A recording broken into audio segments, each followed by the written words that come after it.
है 40 number question, 42 number question. सही है, जो लिखा है वो सही है।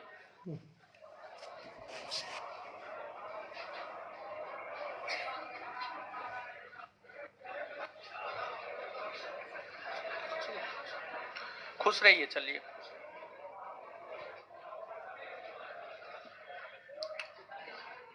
चलिए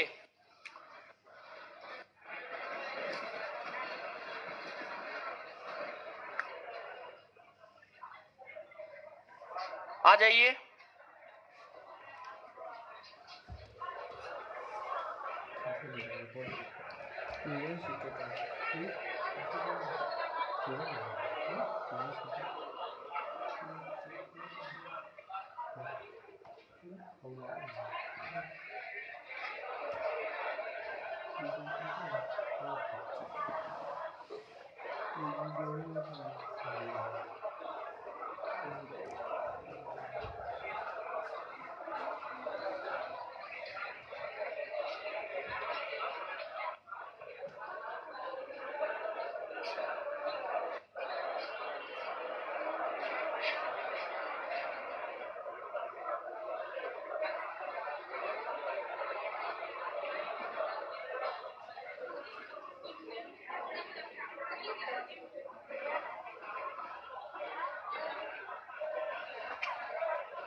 आज से जो है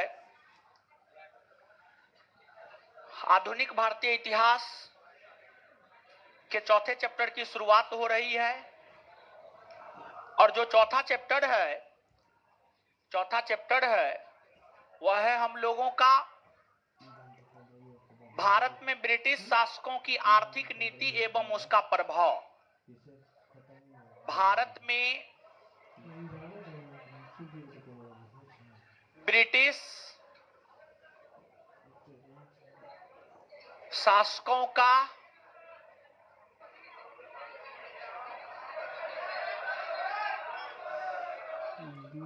क्या हुआ जी? है क्या हुआ? काहे चिल्ला रहा है तुम लोग? है भारत में ब्रिटिश शासकों का आर्थिक नीति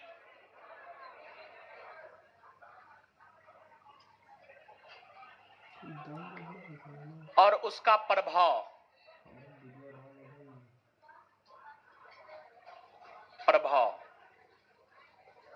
ये चैप्टर है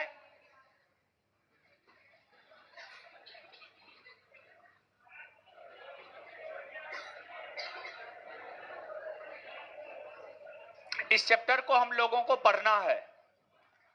देखिए, जो आपको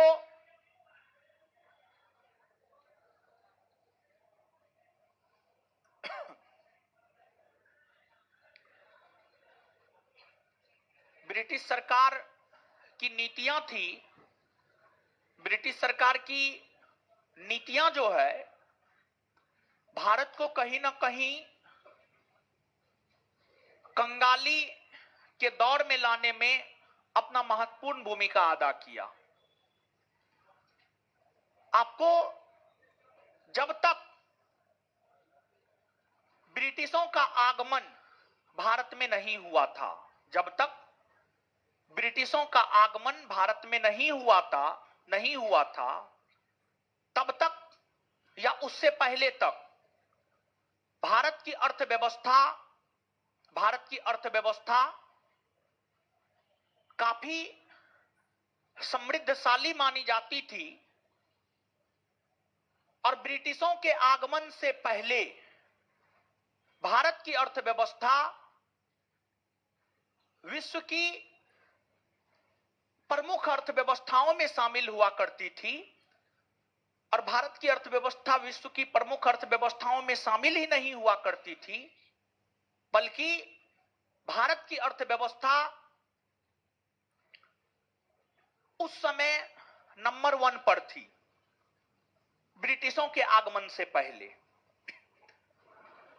ब्रिटिशों के आगमन से पहले तक भारत की अर्थव्यवस्था समृद्धशाली थी, वैश्विक अर्थव्यवस्थाओं में पहला नंबर पर भारत की अर्थव्यवस्था आया करती थी। लेकिन जब ब्रिटिशों का आगमन हुआ शुरुआती वर्षों में, तो ब्रिटिश चांदी लेकर भारत आते थे और उस चांदी के माध्यम से ही भारत के साथ व्यापार करते थे। यहां तक तो ठीक था, लेकिन जब 1707 ईस्वी में मुगल बादशाह औरंगजेब का निधन हुआ और औरंगजेब के निधन होने के बाद भारत में राजनीतिक अस्थिरता का काल प्रारंभ हुआ, उस अस्थिरता के काल का फायदा अंग्रेजों ने उठाया और अंग्रेजों ने भारत की राष्ट्रीय राजनीति में हस्तक्षेप करना शुरू किया। अंग्रेजों ने भारत की राष्ट्रीय राजनीति में या राजनीतिक क्षेत्र में हस्तक्षेप करना शुरू किया और अंग्रेजों की मंशा अब सिर्फ भारत के साथ व्यापार करने तक नहीं रह गया था, बल्कि अंग्रेजों की मंशा भारत के साथ व्यापार करने के साथ साथ अंग्रेजों की मंशा यह भी थी कि जो है आपको भारत का आर्थिक शोषण किया जाए, आर्थिक तौर पर भारत को लूटा जाए। अब भारत को आपको लूटना है, तो सबसे पहले भारत की राजनीतिक शक्ति आपके हाथ में होनी चाहिए, और अगर भारत की राजनीतिक शक्ति आपके हाथ में आ गई तभी आप भारत को लूट पाएंगे। अब मोदी जी जब तक सत्ता में नहीं थे तब तक तो अडानी को कुछ भी नहीं दिलवा पा रहे थे, लेकिन जैसे ही सत्ता में आ गए सब चीज अडानी जी को दे दिए। तो पहले राजनीतिक सत्ता में आना जरूरी होता है। तो अंग्रेज औरंगजेब के निधन होने के बाद अयोग्य मुगल बादशाह होने का फायदा उठाया और उसी का फायदा उठाते हुए अंग्रेजों ने भारत की राजनीतिक शक्ति अपने हाथ में कर ली, भारत की शासन प्रशासन अपने हाथ में कर ली। और जब अंग्रेज अपने आप को राजनीतिक तौर पर शक्तिशाली बना रहा था या शक्तिशाली बनाने का प्रयास कर रहा था, तो उस क्रम में अंग्रेजों को दो फ्रंट पर युद्ध लड़ना पड़ रहा था। एक, अंग्रेजों को भारतीय शासकों के साथ युद्ध लड़ना पड़ रहा था, जैसे पलासी का युद्ध, बक्सर का युद्ध, आंग्ल मैसूर युद्ध, आंग्ल मराठा युद्ध। दूसरा, अंग्रेजों को अन्य यूरोपीय कंपनियों के साथ भी युद्ध लड़ना पड़ रहा था, जैसे बेदरा का युद्ध, जैसे बाडीबास का युद्ध। बेदरा के युद्ध के माध्यम से अंग्रेज ने डचों को भारत से बाहर किया, बाडीबास के युद्ध के माध्यम से अंग्रेजों ने फ्रांसीसियों को भारत से बाहर किया। तो अंग्रेज भारत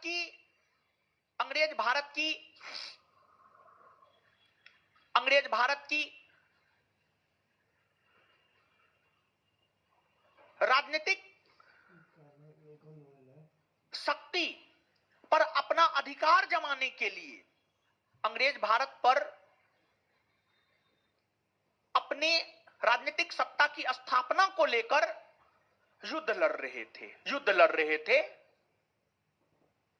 और उन युद्धों के माध्यम से ही अंग्रेजों ने भारतीय शासकों को भी पराजित किया। पलासी के युद्ध में बंगाल के नवाब को पराजित किया, बक्सर के युद्ध में भारत की संयुक्त सेना को पराजित किया, तथा बेदरा के युद्ध में डच और बाडीबास के युद्ध में फ्रांसीसियों को पतन किया।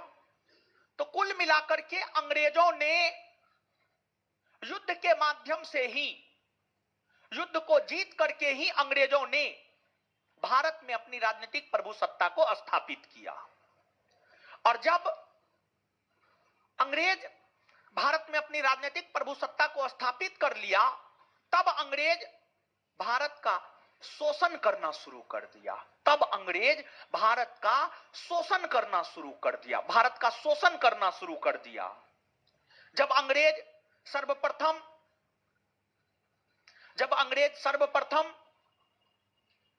भारत आया था तो व्यापार करना उसका उद्देश्य था, लेकिन बाद में उसका उद्देश्य भारत को अधिक से अधिक लूटना है और ब्रिटेन को अधिक से अधिक मुनाफा पहुंचाना है। भारत को लूट करके भारत का सब धन भारत से ले जाकर के ब्रिटेन में उझल देना है, ब्रिटेन में उझल देना है। यह अंग्रेजों का उद्देश्य हो गया। और अंग्रेज भारतीयों को तो ऐसे सीधे तौर पर लूट नहीं सकता था, तो अंग्रेज भारतीयों को लूटने के लिए भारतीयों का आर्थिक तौर पर शोषण करने के लिए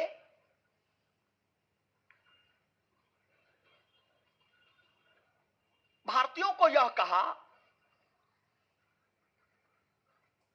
कि जब राजा हुआ करता था तो राजा आपसे कर लेता था,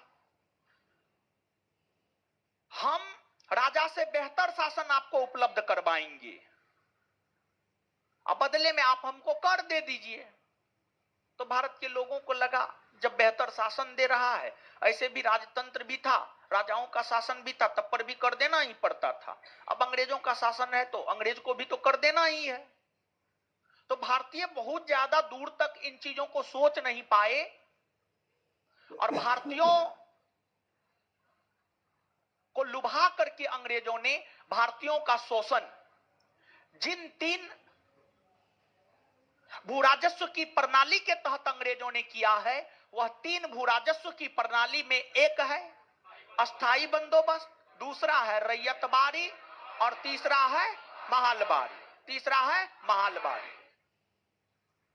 यही 3 नीतियों के तहत अंग्रेजों ने भारतीयों का शोषण किया। और जब इन 3 भूराजस्व व्यवस्थाओं के तहत अंग्रेजों ने भारतीयों का शोषण किया,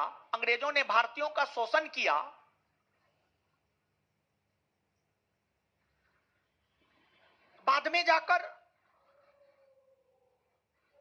1857 के विद्रोह होने के बाद जब भारत के भीतर राष्ट्रवाद का विकास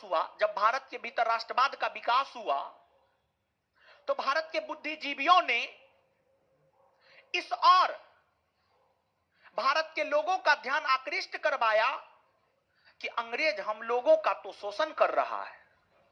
1857 के विद्रोह से पहले तक भारतीयों को नहीं लगता था कि अंग्रेज हम लोगों का शोषण कर रहा है ना। 1857 के विद्रोह के बाद भारत के बुद्धिजीवी वर्ग के लोगों ने भारत के लोगों का ध्यान इस और आकृष्ट करवाया कि ये जो अंग्रेज है, अंग्रेज हम लोगों का शोषण कर रहा है और अंग्रेज भारतीयों का शोषण कर रहा है। इस और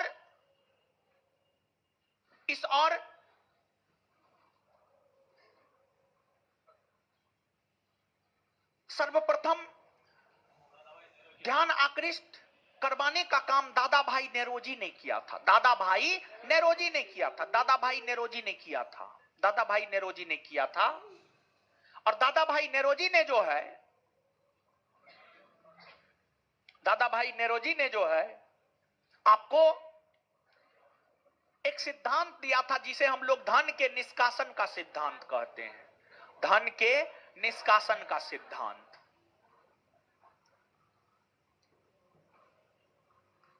धन के निष्कासन का सिद्धांत। धन के निष्कासन का सिद्धांत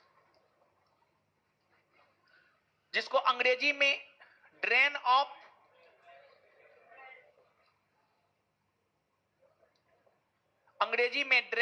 वेल्थ कहा जाता है।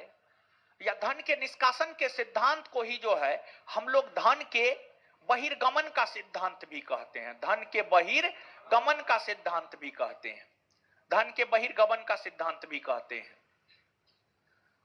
तो धन के निष्कासन का सिद्धांत या धन के बहिर्गमन का सिद्धांत दादा भाई नेरोजी ने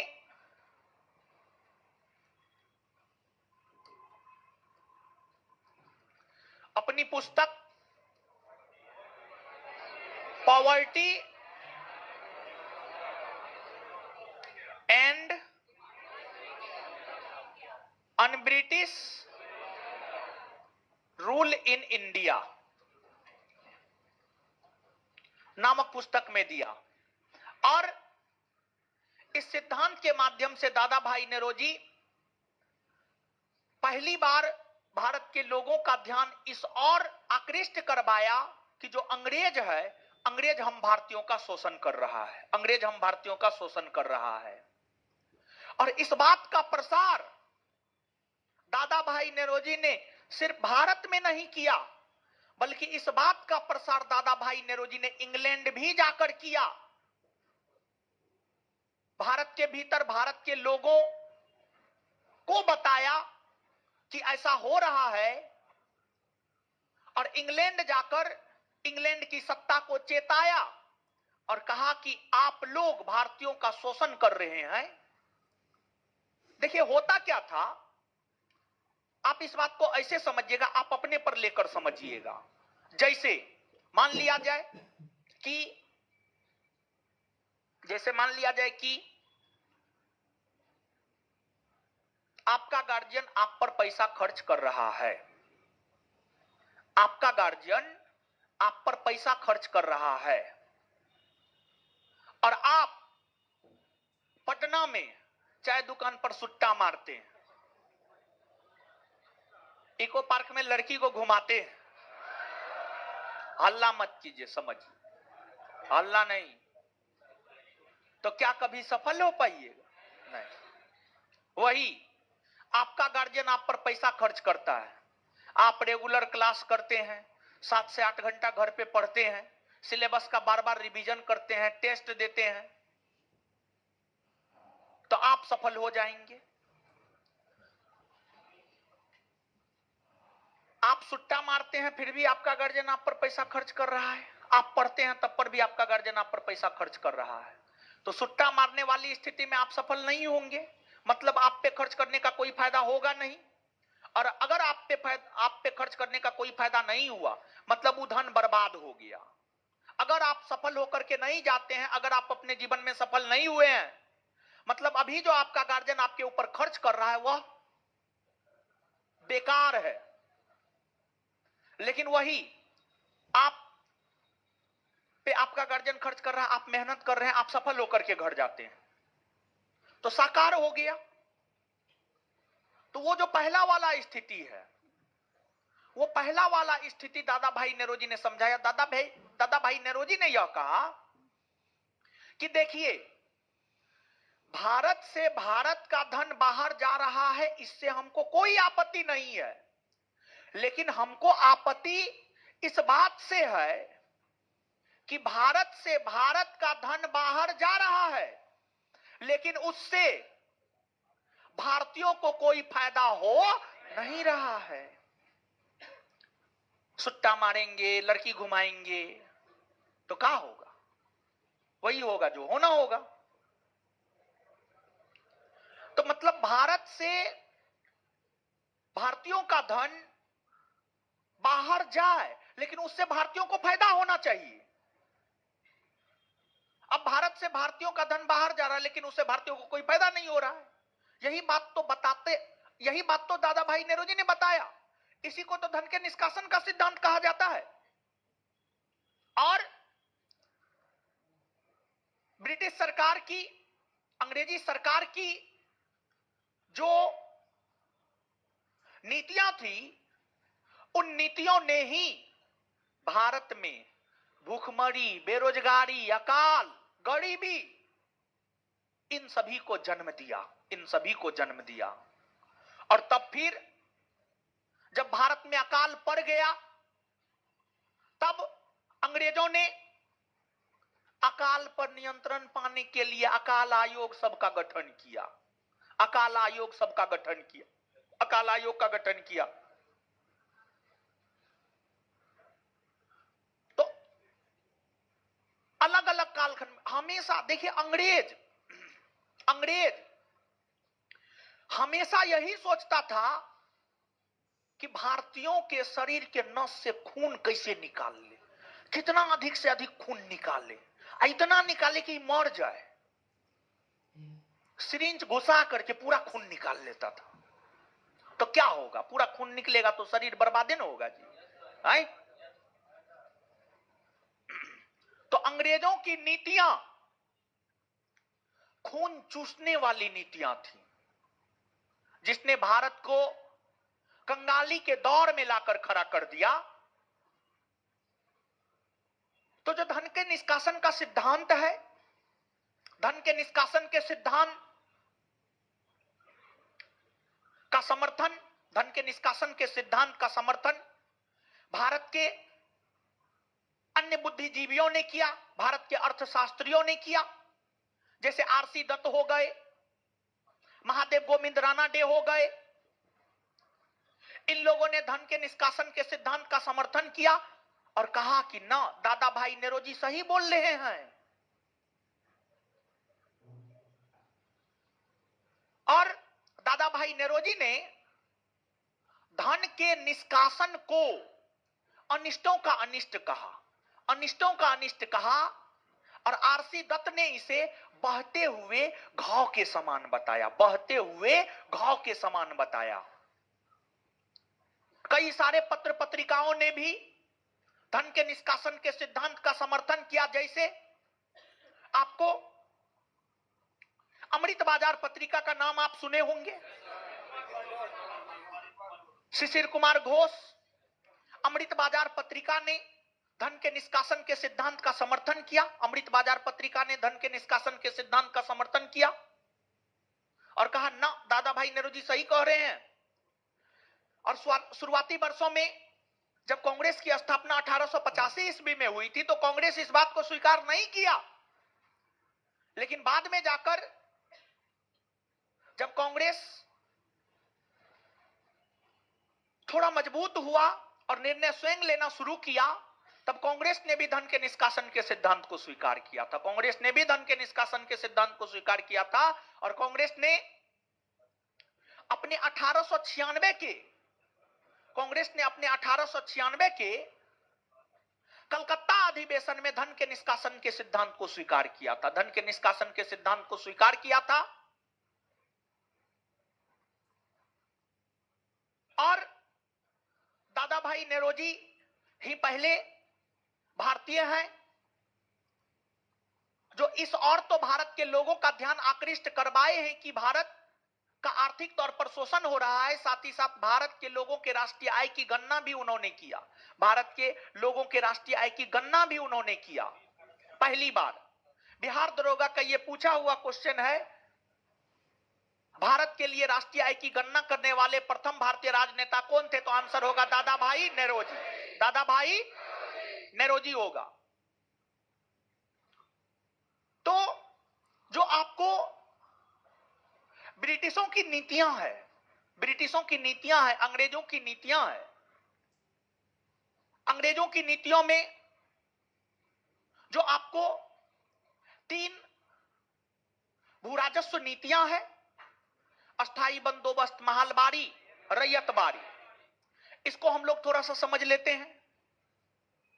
समझ रहे हैं? ऊपर से नहीं ना जा रहा है?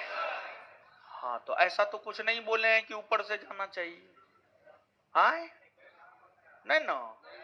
हाँ, देखिए, अंग्रेजों के भारत आगमन से पहले भारत बहुत बेहतर था।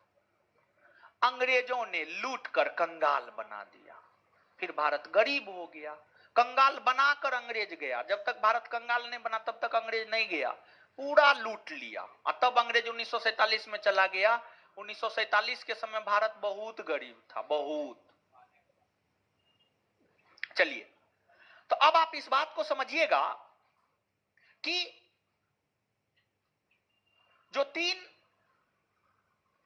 भूराजस्व प्रणाली थी, इन 3 भूराजस्व प्रणाली से इतर एक आपको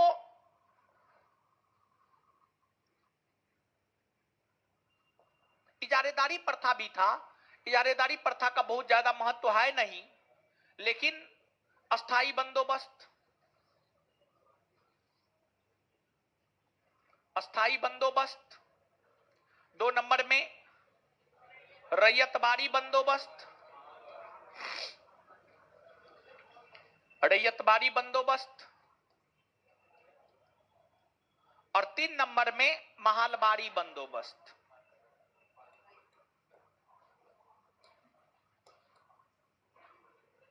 महालबारी बंदोबस्त। देखिए, सबसे पहली बात तो यही है कि जो अस्थाई बंदोबस्त है, अस्थाई बंदोबस्त को कई नामों से जाना जाता है। इसे अंग्रेजी में परमानेंट सेटलमेंट कहा जाता है, और इस बंदोबस्त के अंतर्गत, अस्थाई बंदोबस्त के अंतर्गत कर की वसूली, अस्थाई बंदोबस्त के अंतर्गत कर की वसूली जमींदार वर्ग के लोग किया करते थे। कर की वसूली जमींदार वर्ग के लोग किया करते थे, जिस वजह से अस्थाई बंदोबस्त को जमींदारी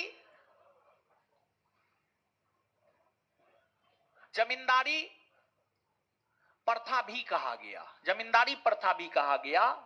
और इससे इतर इसे इस्तमरारी बंदोबस्त भी कहा गया, इस्तमरारी बंदोबस्त, इस्तमरारी बंदोबस्त। तो पहली बात तो यही है कि जो अस्थाई बंदोबस्त है, इस अस्थाई बंदोबस्त को कई सारे नामों से जाना जाता है। और इस अस्थाई बंदोबस्त की योजना सर जॉन शोर ने तैयार किया था। जो अस्थाई बंदोबस्त है, इसकी योजना जो है आपको सर जॉन शोर ने तैयार किया था। और इस अस्थाई बंदोबस्त को लागू किया गया था 1793 ईस्वी में, और 1793 ईस्वी में इसे लागू किया गया था लॉर्ड कॉर्नवालिस के द्वारा लागू किया गया था। इस भू राजस्व की प्रथा के तहत आपको अंग्रेजी कंपनी का राजकोष था। अंग्रेजी कंपनी के राजकोष के बाद जमींदार था, जमींदार के बाद किसान था। खेत में फसलों का उत्पादन किसान करता था, किसान से भू राजस्व जमींदार लेता था, और जमींदार अंग्रेजी कंपनी के राजकोष में जाकर जमा कर देता था। मतलब इस भू राजस्व की प्रणाली के तहत अंग्रेजी कंपनी के राजकोष और किसान के बीच एक बिचौलिया था, उस बिचौलिया का नाम था जमींदार। एक बिचौलिया था, उस बिचौलिया का नाम था जमींदार। सबसे ज्यादा जिस भू राजस्व की व्यवस्था ने किसानों को हतोत्साहित किया है, सबसे ज्यादा भू राजस्व की जिस व्यवस्था ने किसानों को हतोत्साहित किया है, वह अस्थाई बंदोबस्त है, वह अस्थाई बंदोबस्त है। क्योंकि जो अस्थाई बंदोबस्त है, अस्थाई बंदोबस्त के अंतर्गत यह फिक्स नहीं किया गया था, यह निर्धारित नहीं किया गया था, यह नियत नहीं किया गया था कि जमींदार कितना किसान से कर लेंगे, ये निर्धारित नहीं किया गया था। लेकिन यह कह दिया गया था जमींदार किसान से जितना लेंगे उसका 90%, कुछ बुक 89 लिखता है, कुछ 90 लिखता है, नोट में 89 होगा। ठीक है, तो चिंता नहीं कीजिएगा, कहां पे क्या होगा हमको पता है। ठीक है,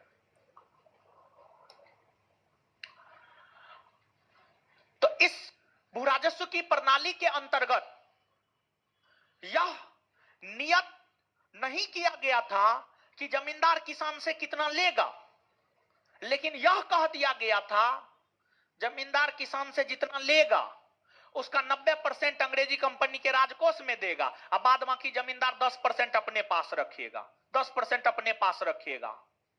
अब जमींदार जितना किसान से अधिक लेता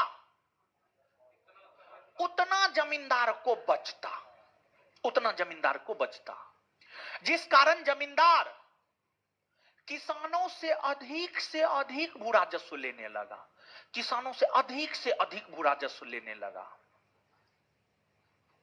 हुआ ये, किसान को लगने लगा खेत में मेहनत हम करते हैं, फसल उगाते हैं हम हैं, और सब जमींदार आकर के ले लेता था और अंग्रेजी कंपनी के राजकोष में जाकर दे देता था। तो किसान बहुत अधिक हतोत्साहित हुए, और किसान इतने अधिक हतोत्साहित हो गए कि किसान को लगने लगा कि खेती करने से कुछ भी होने नहीं जा रहा है। जैसे आज भी भारत के किसानों को लगता है, किसान परिवार के बीच जाकर बैठिए, वो लोग कहेंगे खेती बाड़ी से कुछ होता है, कुछ नहीं होता है, और सच में खेती बाड़ी से कुछ नहीं होता है।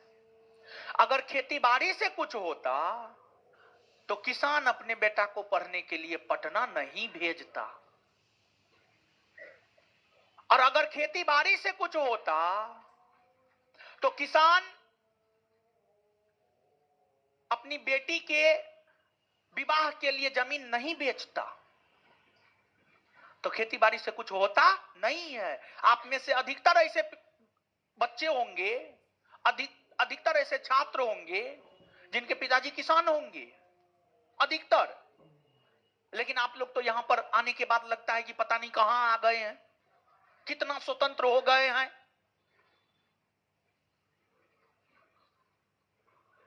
तो पावर का, सत्ता का कभी दुरुपयोग मत कीजिए।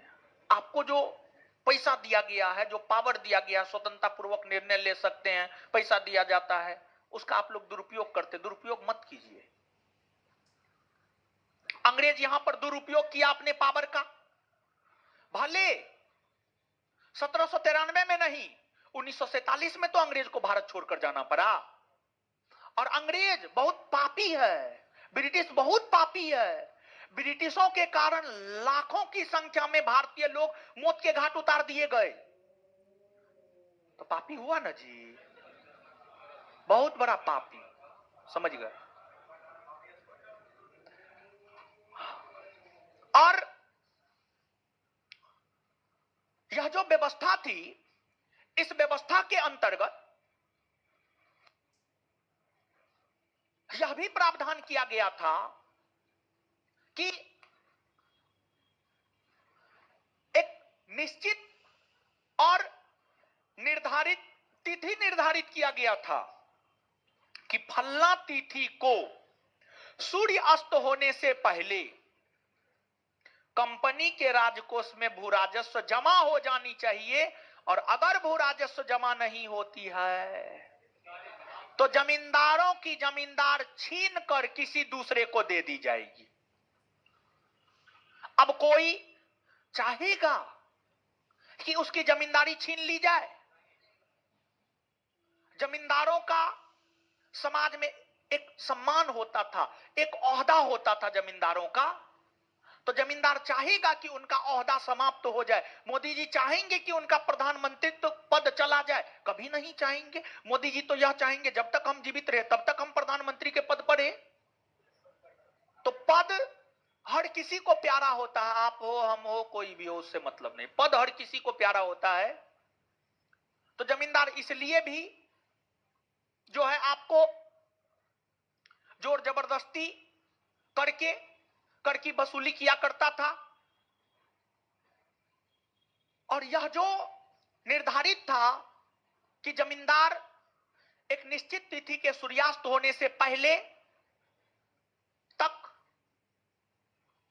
कंपनी के राजकोष में भू राजस्व जमा कर दे, इसको सूर्यास्त कानून कहा गया। इसको सूर्यास्त कानून कहा गया। अर्थात हम यह बात कह सकते हैं कि सूर्यास्त कानून का संबंध जो है आपको अस्थाई बंदोबस्त से है, अस्थाई बंदोबस्त से है। सूर्यास्त कानून की चर्चा गण देवता नामक ग्रंथ में देखने को मिलती है। गण देवता, गण देवता नामक ग्रंथ में देखने को मिलती है। और जो गण देवता नामक ग्रंथ है, यह ग्रंथ जो है आपको ताराशंकर बंदोपाध्याय की है। ताराशंकर बंदोपाध्याय की रचना है गण देवता। उसी में सूर्यास्त कानून की चर्चा है।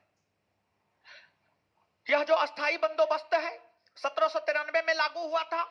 जब आप 1793 के वर्ष को देखेंगे, उसको समझेंगे, तो आपको यह पता चलेगा कि 1793 के समय अंग्रेज बहुत ज्यादा भारत में नहीं फैला था।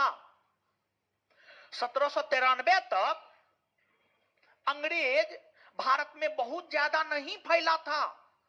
1793 ईस्वी तक मुख्य तौर पर अंग्रेज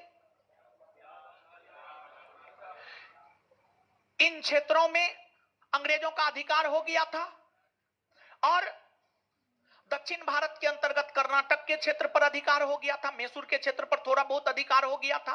तमिलनाडु के क्षेत्र पर थोड़ा बहुत अधिकार हो गया था। इस समय तक अंग्रेजों का शासन पूरे भारतवर्ष में नहीं हुआ करता था। मुख्य तौर पर भारत के पूर्वी भाग और दक्षिणी भाग में थोड़ा बहुत हुआ करता था।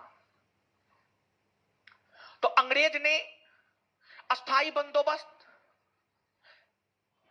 मुख्यतः भारत के पूर्वी भाग में लागू किया। बिहार, बंगाल, उड़ीसा के क्षेत्र में लागू किया। बिहार, बंगाल, उड़ीसा के क्षेत्र में लागू किया।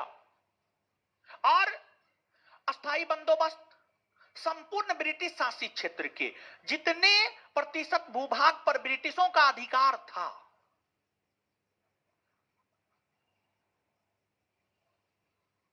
संपूर्ण ब्रिटिश शासित क्षेत्र के मात्र 19% भूभाग पर जो है आपको अस्थाई बंदोबस्त लागू था। और अगर आप अस्थाई बंदोबस्त को देखेंगे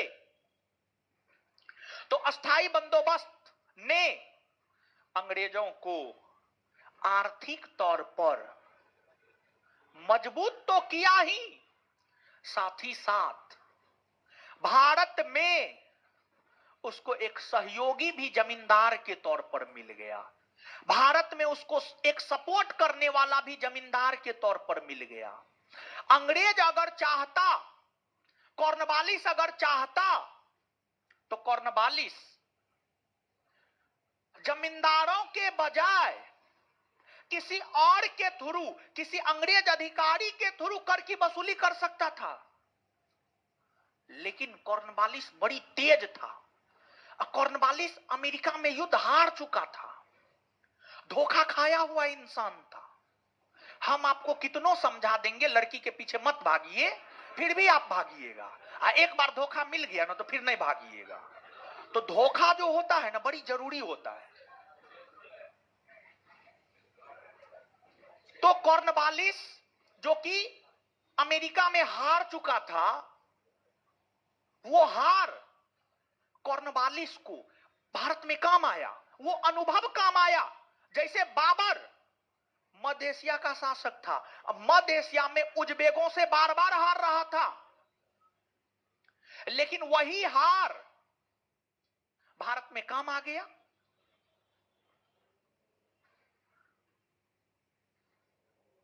उसी प्रकार से कॉर्नवालिस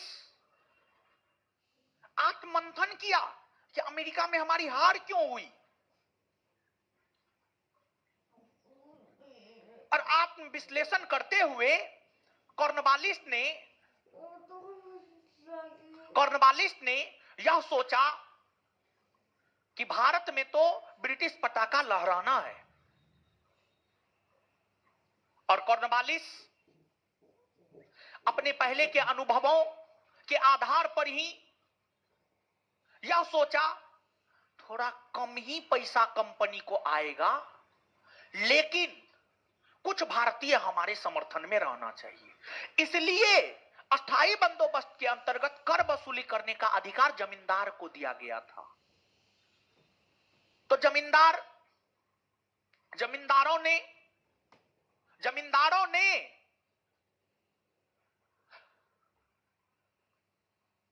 भारत में अंग्रेजों को स्थापित करने में अपना योगदान दिया। और जमींदार सब जो है अपने आप को कहेगा कि हम बहुत बढ़िया हैं। जैसे आपको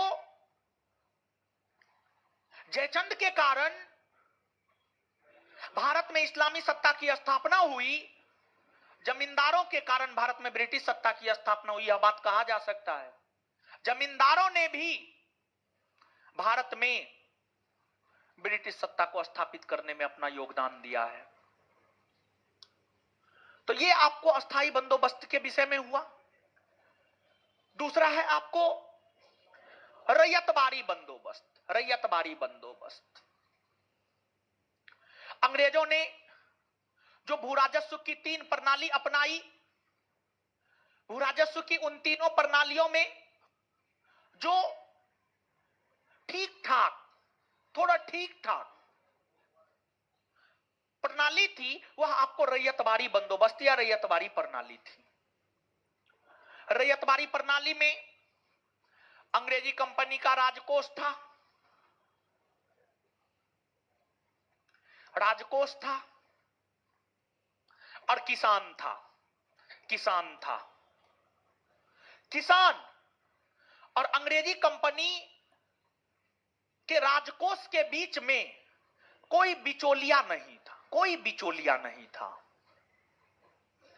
इस राजस्व प्रणाली के अंतर्गत किसान के खेत में जितना उपजता था ना, उस उपज का 1/3 भाग इस बंदोबस्त में निर्धारित किया गया था कि किसान अपने उत्पादन का 1/3 भाग,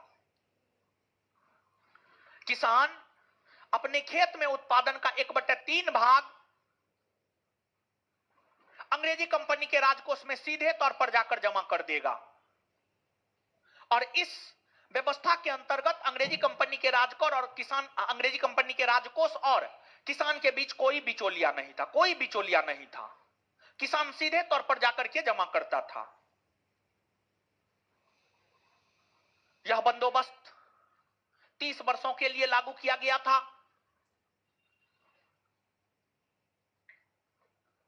इस बंदोबस्त के अंतर्गत जो भूमि होता था, भूमि पर किसान का स्वामित्व माना जाता था, मतलब भूमि पर किसान का अधिकार माना जाता था। भूमि पर किसान का अधिकार माना जाता था, भूमि पर किसान का अधिकार माना जाता था।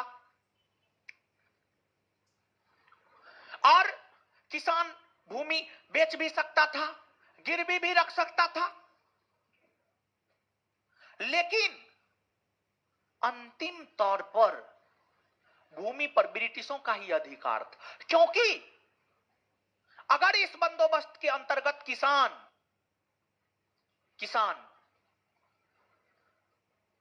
समय पर कंपनी के राजकोष में भू राजस्व जमा नहीं कर पाता था, तो उस किसान से भूमि छीन ली जाती थी, उस किसान की भूमि जब्त कर ली जाती थी, उस किसान की भूमि जब्त कर ली जाती थी। और यह जो रैयतबारी बंदोबस्त है, इस बंदोबस्त का जनक टॉमस मुंडो और कैप्टन रीड को माना जाता है। टॉमस मुंडो और कैप्टन रीड, बिहार दरोगा का पूछा हुआ यह क्वेश्चन है। बिहार दरोगा का यह पूछा हुआ क्वेश्चन है, रैयतबारी बंदोबस्त के जनक कौन है? तो टॉमस मुंडो और कैप्टन रीड। यह जो बंदोबस्त है, इस बंदोबस्त को सर्वप्रथम सबसे पहले प्रायोगिक तौर पर, एक्सपेरिमेंट के तौर पर मद्रास के बड़ा महल में लागू किया गया था 1792 में। मद्रास के बड़ा महल में लागू किया गया था 1792 में। लेकिन जब मद्रास के बड़ा महल में यह बंदोबस्त सफल रहा, मद्रास के बड़ा महल में यह बंदोबस्त सफल रहा, तो फिर इसकी सफलता के बाद इस बंदोबस्त को 1820 में मद्रास में लागू किया गया। और मद्रास में यह बंदोबस्त सफल हो पाए, इसको लेकर टॉमस मुनरो को मद्रास का गवर्नर बनाया गया। टॉमस मुनरो, ये जो टॉमस मुंडो है, टॉमस मुंडो को मद्रास का गवर्नर बनाया गया। और टॉमस मुनरो 1820 से लेकर के 1827 ईस्वी तक मद्रास के गवर्नर पद पर रहे। और मद्रास के गवर्नर पद पर रहते हुए टॉमस मुंडो ने मद्रास में इस व्यवस्था को सफल बनाया। मद्रास में जब यह व्यवस्था धीरे धीरे सफल होने लगा, तब 1825 में जाकर इस व्यवस्था को बंबई प्रेसिडेंसी में लागू किया गया। इस व्यवस्था को बंबई प्रेसिडेंसी में लागू किया गया और इस व्यवस्था को बंबई प्रेसिडेंसी में लागू 1825 में किया गया। 1825 में किया गया और 1858 ईस्वी आते आते 1858 ईस्वी आते आते लगभग पूरे दक्षिण भारत में, लगभग पूरे दक्षिण भारत में अस्थाई बंदोबस्त लागू रैयतबारी बंदोबस्त लागू किया गया। तो रैयतबारी बंदोबस्त लागू किया गया पूरे दक्षिण भारत में। लगभग दक्षिण भारत के अंतर्गत महाराष्ट्र, कर्नाटका, तमिलनाडु, इन तमाम क्षेत्रों में रैयतबारी बंदोबस्त लागू थे। रैयतबारी बंदोबस्त संपूर्ण ब्रिटिश शासित क्षेत्र के, रैयतबारी बंदोबस्त संपूर्ण ब्रिटिश शासित क्षेत्र के 51% भूभाग पर लागू था। 51% भूभाग पर लागू था। और अंग्रेजों के द्वारा भू राजस्व की वसूली को लेकर जो 3 अस्थाई, रैयतबारी और महलबारी बंदोबस्त लागू किया गया था, उसमें भारत के सबसे अधिक भूभाग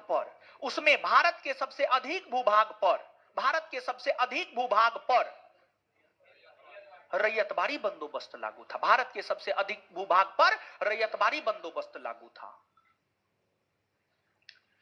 इसके बाद अगला है आपको महलबारी। महलबारी देखिए, महलबारी, इसमें एक शब्द है महाल। महाल का अर्थ होता है गांव, टोला या मोहल्ला। गांव, टोला या मोहल्ला, गांव, टोला या मोहल्ला।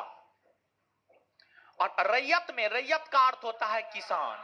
रैयत में, रैयत का अर्थ क्या होता है? किसान। किसान होता है, किसान होता है। देखिए, महलबारी व्यवस्था की अगर हम लोग बात करें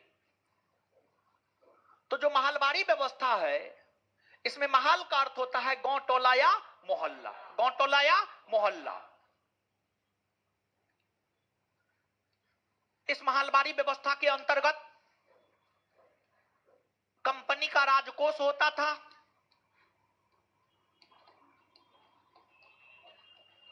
गांव या टोला मोहल्ला का एक मुखिया होता था और किसान होता था। किसान होता था। इस व्यवस्था में भी किसान और अंग्रेजी कंपनी के राजकोष के बीच एक बिचौलिया था। वह बिचौलिया था गांव का मुखिया, गांव, टोला या मोहल्ला का मुखिया। गांव, टोला या मोहल्ला का मुखिया वो बिचौलिया था, बिचौलिया था। इस व्यवस्था के अंतर्गत होता यह था कि गांव, टोला या मोहल्ला का मुखिया अपने गांव के किसानों से, अपने गांव के किसानों से टैक्स ले लेता था और कंपनी के राजकोष में जाकर जमा कर देता था। यह जो व्यवस्था है, महलबारी व्यवस्था, इसके सूत्रपात करने का श्रेय हॉल्ट मैकेंजी को जाता है। महलबारी व्यवस्था के सूत्रपात करने का श्रेय हॉल्ट मैकेंजी को जाता है। यह व्यवस्था भारत के उत्तरी भाग में लागू किया गया था। भारत के उत्तरी भाग मतलब भारत के इस क्षेत्र में लागू किया गया था। और यह व्यवस्था संपूर्ण ब्रिटिश शासित क्षेत्र के लगभग 30% भूभाग पर यह व्यवस्था लागू किया गया था। यह व्यवस्था पंजाब, हरियाणा, उत्तर प्रदेश जैसे क्षेत्रों में यह व्यवस्था जो है आपको लागू किया गया था। यह व्यवस्था लागू किया गया था। देखिए, होता यह था कि अंग्रेज जो है इन व्यवस्थाओं के तहत तो किसानों से कर की वसूली करता ही था, साथ ही साथ समय समय पर अतिरिक्त कर की भी वसूली अंग्रेज कर लेता था। कोड़ा मारकर, किसान से जोर जबरदस्ती कर कर, जैसे तैसे येन केन प्रकारेण। तो कुल मिलाकर के अगर आप देखेंगे तो आप यह पाएंगे कि भारत के पूर्वी भाग में अस्थाई बंदोबस्त, दक्षिणी भाग में रैयतबाड़ी बंदोबस्त और उत्तरी भाग में महालबाड़ी बंदोबस्त। उत्तरी भाग में महालबाड़ी बंदोबस्त, उत्तरी भाग में महालबाड़ी बंदोबस्त। इसको आपको याद रखना है। क्या करना है? याद रखना है। अब जो है हम लोगों को याद करना है कुछ चीज को। आइए याद करते हैं मेरे साथ, ठीक है?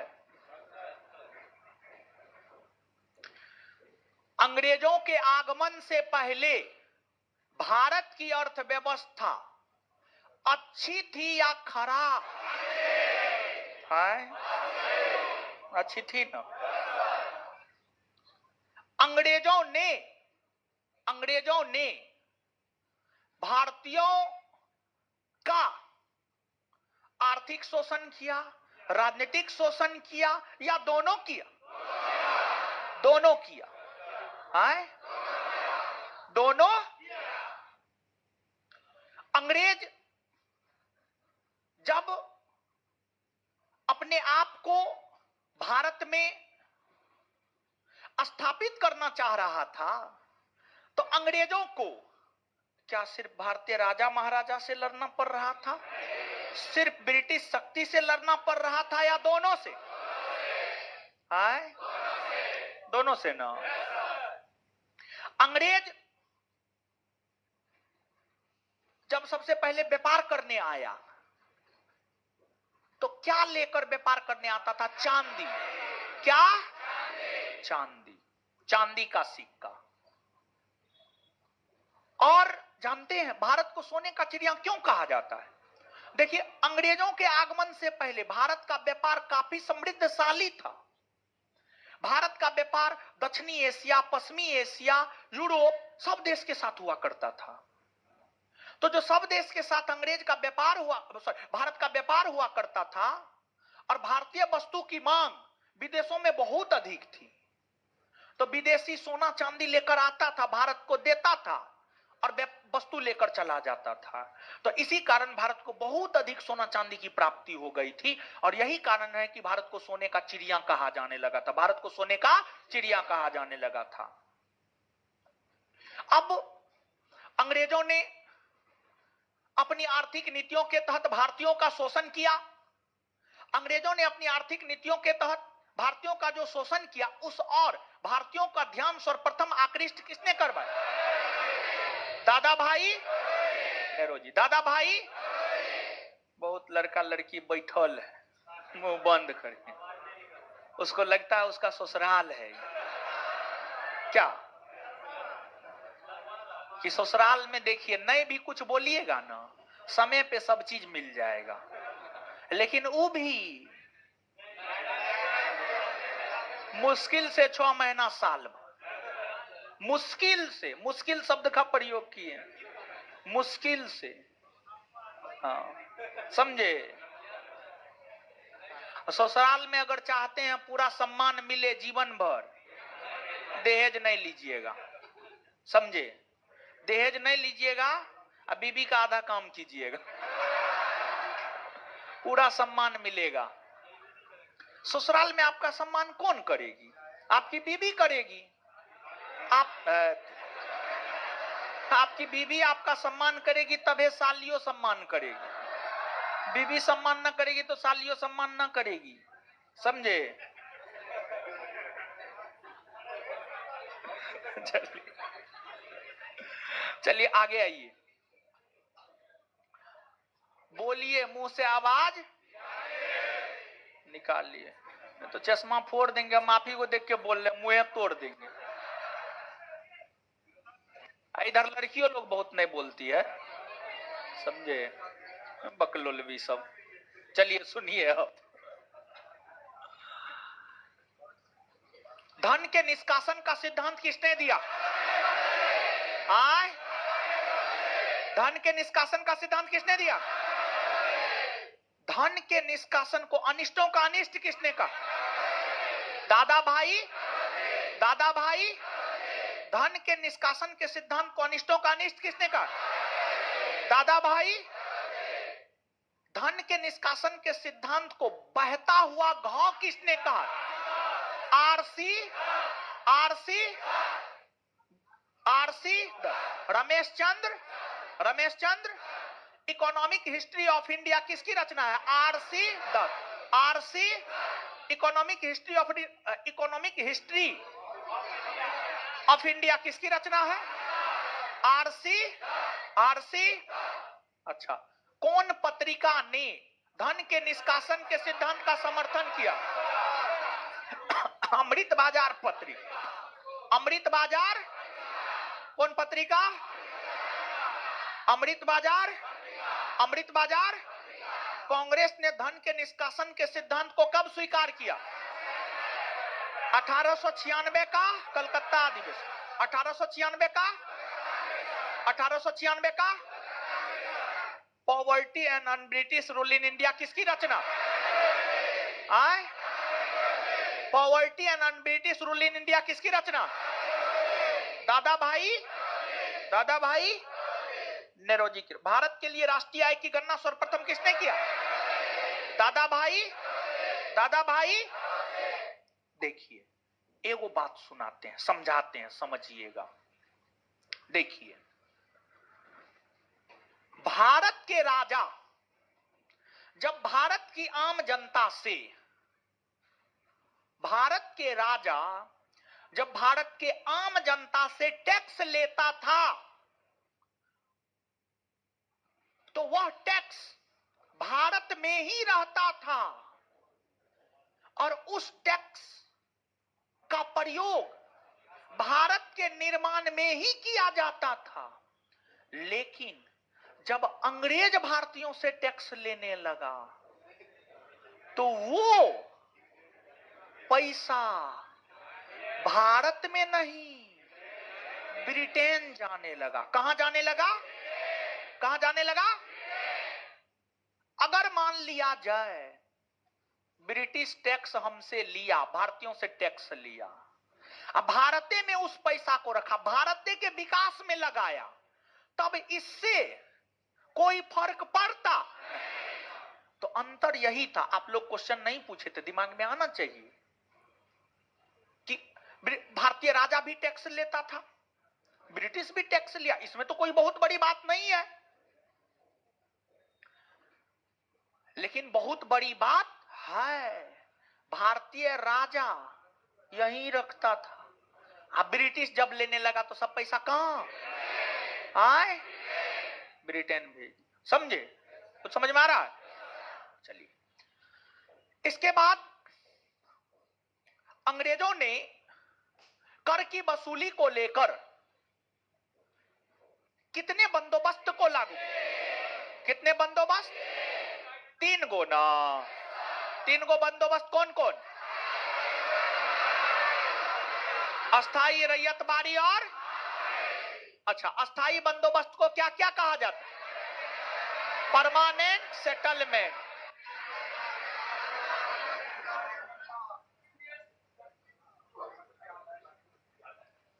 अस्थाई बंदोबस्त की योजना किसने बनाई थी? Sir John. अस्थाई बंदोबस्त की योजना किसने बनाई? Sir John. अस्थाई बंदोबस्त लागू कब हुआ है? 1700। किसने लागू किया? सूर्यास्त कानून का संबंध किससे है? अस्थाई सूर्यास्त कानून की चर्चा कौन ग्रंथ में है? गण देव। सूर्यास्त कानून की चर्चा कौन ग्रंथ में?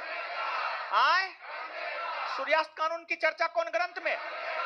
गण देवता के रचयिता ताराशंकर बंदोपाध्याय। ताराशंकर। सूर्यास्त कानून का संबंध कौन बंदोबस्त? आए सूर्यास्त कानून का संबंध कौन अस्थाई बंदोबस्त से है। गण देवता में सूर्यास्त कानून की चर्चा है। ताराशंकर बंदोपाध्याय ने कौन से ग्रंथ की रचना?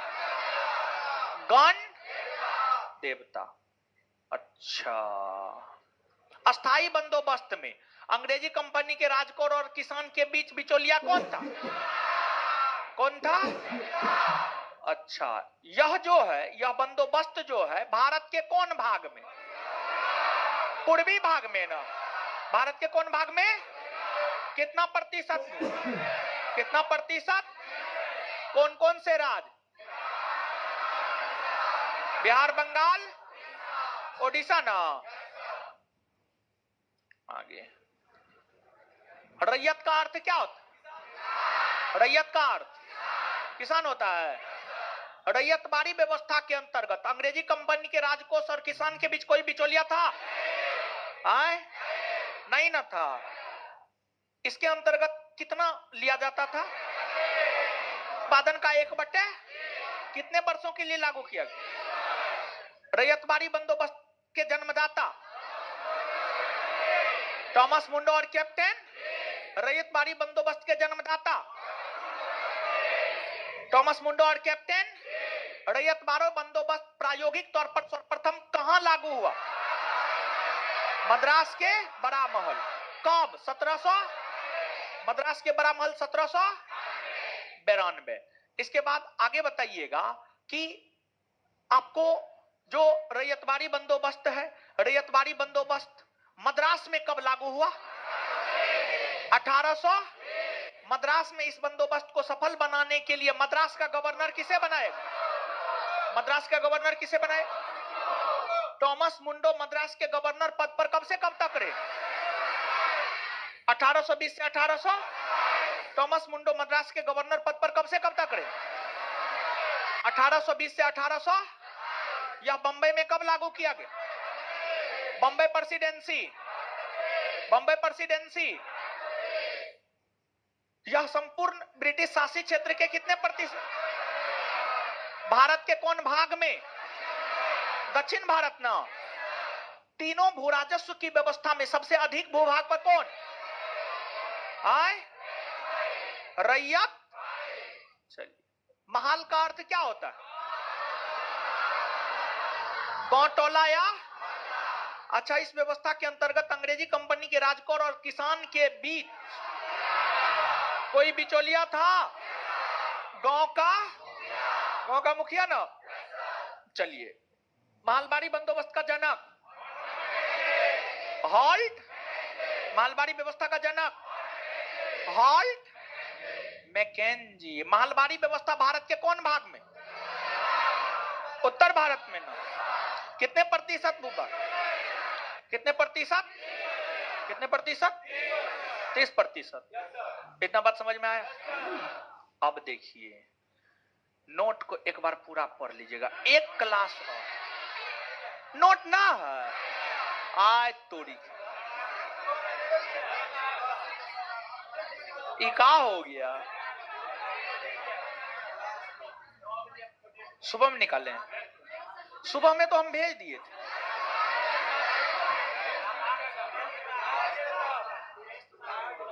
कब भेजे हैं?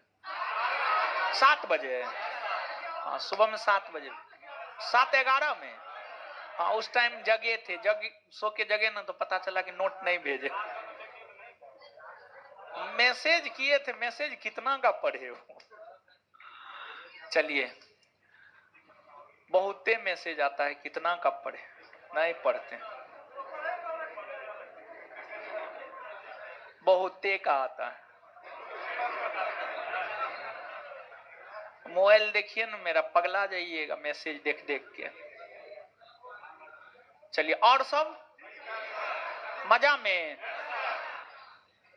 ऑनलाइन वाले लोग चौथा नंबर चैप्टर तो ऑनलाइन रात में ही भेज दिए थे, रात में अपलोड करवा दिए थे ना, हम तो राते में बोल दिए थे, पता नहीं अब कर दिया है ना। एक बार हम चेक कर लेते ऑनलाइन अपलोड किया है कि नहीं किया। हमारा स्टाफो सब कोरेक्शन है, पी के नशा में रहता है। ऑनलाइन हुआ है, रुकिए 1 मिनट चेक कर लेते हैं।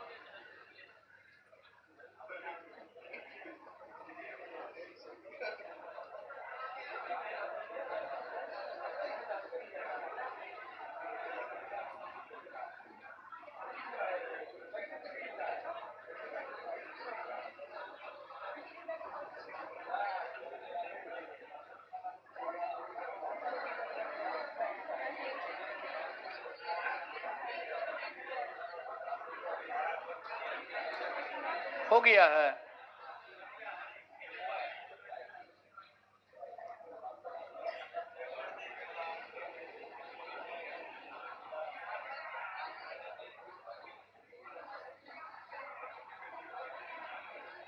एक मिनट चेक करने दीजिए हमको।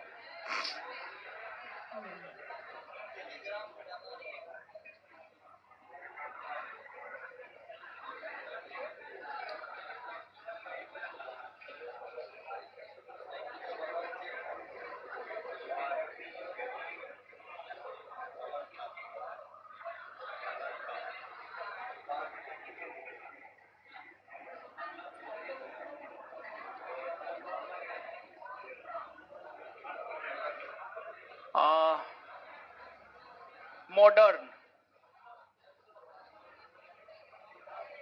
पीडीएफ हो गया, आप लोग देखे हैं?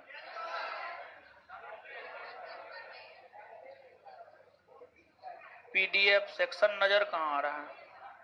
पीडीएफ सेक्शन ना है जी, इसमें है full length test, PDF section कहाँ है जी इसमें? लास्ट सबसे ऊपर, हाँ है पीडीएफ, है पीडीएफ, हाँ है। मॉडर्न हिस्ट्री 4, हाँ अपलोड है, अपलोड है।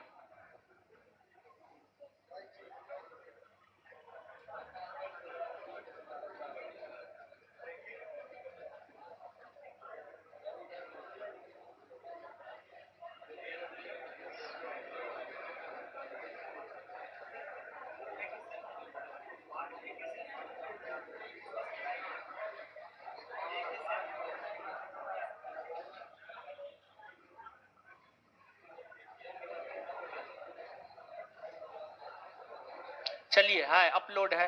और ऑफलाइन वालों के लिए टेलीग्राम पर भेज दिए हैं, टेलीग्राम से आप निकाल लीजिएगा, ठीक है।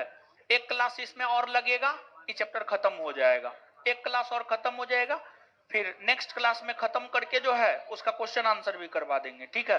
और सब बढ़िया है, बताइए। अब होमवर्क पूछते हैं, दीजिए तो होमवर्क। क्या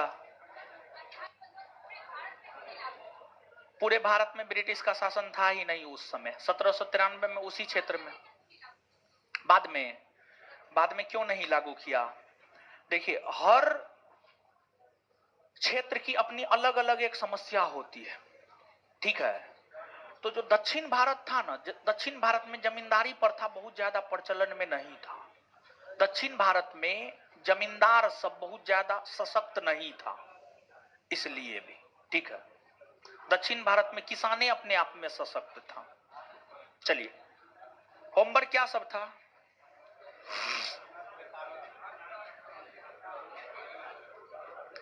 इसमें क्या था? अर्थशास्त्र से संबंधित सिद्धांत और प्रति। चलिए खड़ा हो जाइए, खड़ा हो जाइए।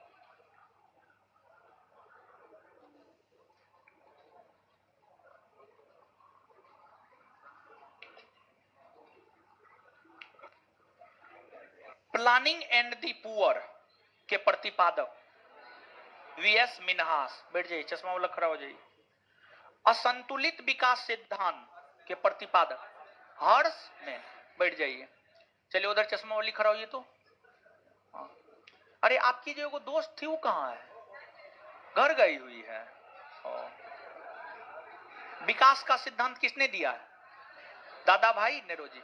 बैठ जाइए, इधर है चश्मा वाली, इधर खड़ा हो जाइए, इधर इधर ही चश्मा वाली। हाँ, टॉबिन कर किसने दिया है? जेम्स टॉबिन ने दिया है। किसने? जेम्स टॉबिन ने। बैठ जाइए, इधर खड़ा हो, ये टी शर्ट।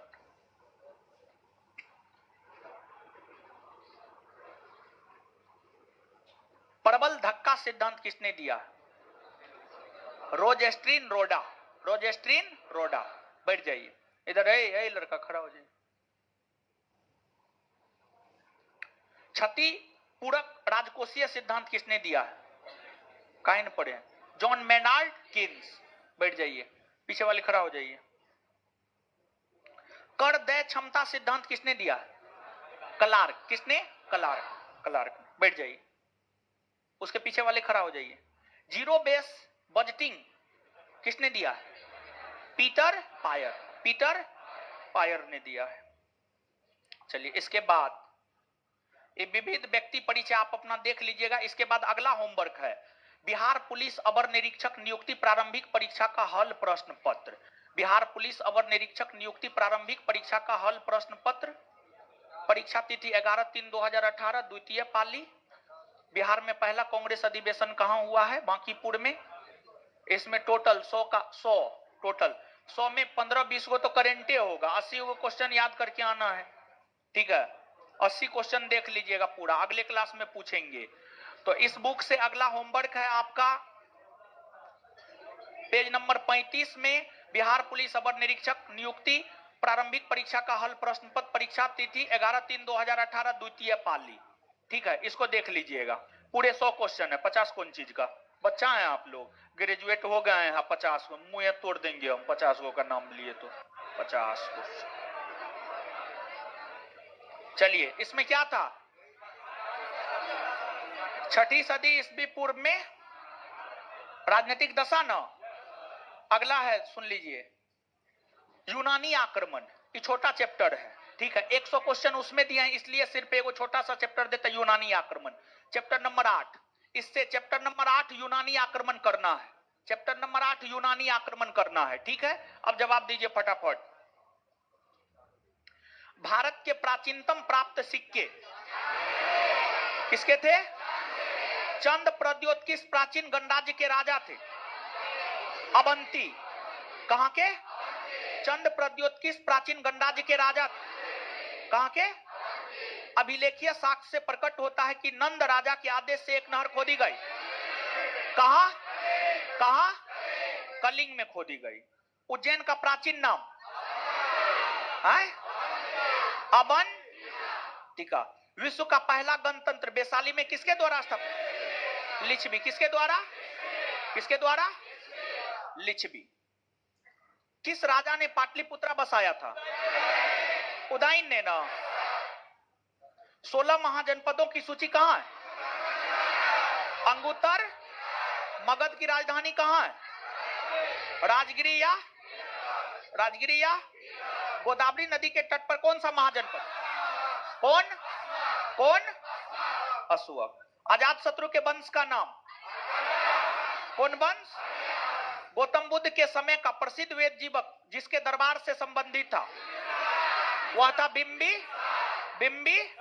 नंद वंश के पश्चात मगध पर किस राजवंश ने शासन? किस राजवंश ने?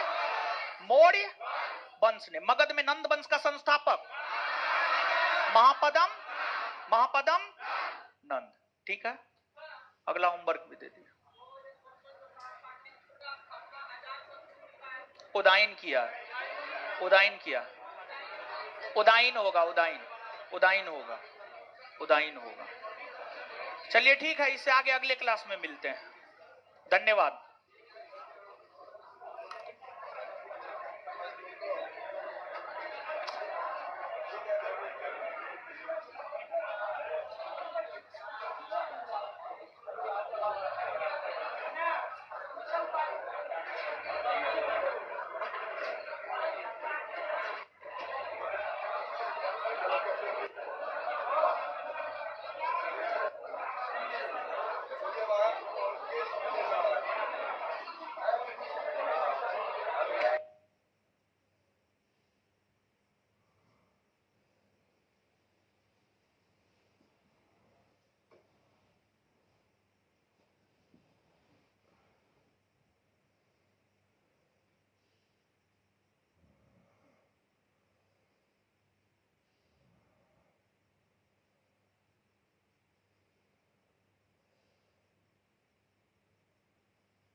साल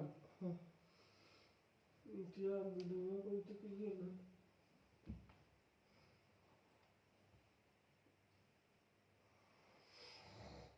क्या करूँ, क्या कर देखा नहीं। ये